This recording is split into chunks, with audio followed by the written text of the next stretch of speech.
Views आज की video उन हुजाज इकराम के लिए है जो सऊदी अरेबिया में हज की गरज से आए हैं और ऐसे हुजाज इकराम जो ये चाहते हैं कि वो ट्रैफिक की लंबी लंबी कतारों में ना लगे और ट्रैफिक को इजीली बाईपास कर सकें। आज की वीडियो में हम आपके साथ कुछ तरीके शेयर कर रहे हैं जिससे आप जद्दा और रियाज की सड़कों पर इजीली ट्रैफिक से बच सकते हैं। व्यूज वीडियो जानने से पहले हम आपसे गुजारिश करते हैं कि आप हमारे इस चैनल हसना टीवी को सब्सक्राइब कर लें ताकि आने वाली हर लेटेस्ट वीडियो से आप खबर रहे। व्यूज जैसा कि आपको पता है कि हज बिल्कुल करीब है। रियाज और सऊदी अरेबिया की बड़ी बड़ी शाहराएं ट्रैफिक से भरी पड़ी हैं। ऐसे में इन मुश्किल हालात में बड़े ही ज्यादा ट्रैफिक हादसात भी होते हैं। इनसे बचने के लिए हम आपको कुछ तरीके बताने जा रहे हैं जिसमें नंबर 1 पर है ड्राइविंग स्ट्रेटेजी। काबल और शातिर ड्राइवर वही होगा जो अपनी ड्राइविंग को पहले प्लान करता है फिर ड्राइव करता है। हमने बाज़ा मर्तबा देखा है कि गैर मुल्की और नए ड्राइवर सऊदी अरेबिया में आके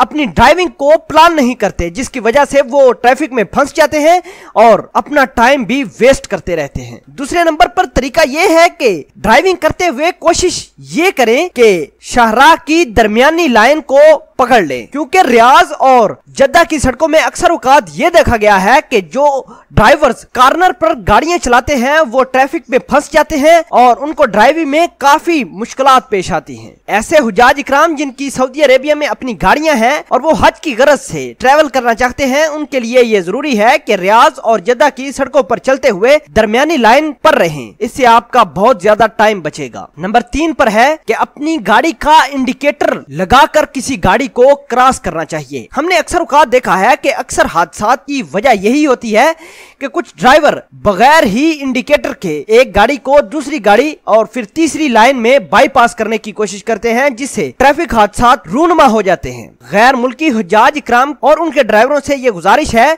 कि जब भी गाड़ी को बाईपास करें तो अपनी गाड़ी का इंडिकेटर जरूर लगाएं। और आखिर पे है कि सऊदी अरेबिया में ट्रैवल करते वक्त जिस भी लाइन पर आप सफर कर रहे हो उससे आपको ये मालूम होना चाहिए कि हमारी मंजिल कहाँ है, यानी हमारा एंडिंग पॉइंट कहाँ है। उस हिसाब से आपको किसी मखसूस लाइन पर सफर करना होगा। व्यूज इन तमाम तरीकों को फॉलो करते हुए हुज्जाज इकराम और गैर मुल्की हजरात अपने टाइम को ट्रैफिक के बेजा सफर को बाईपास कर सकते हैं। व्यूज हम उम्मीद करते हैं कि हुज्जाज इकराम हमारी बताई हुई बातों पर अमल करके अपने टाइम को सेव कर सकते हैं। व्यूज मिलते हैं एक नई वीडियो में, तब तक के लिए आपसे इजाजत चाहते हैं। अल्लाह निगहबान।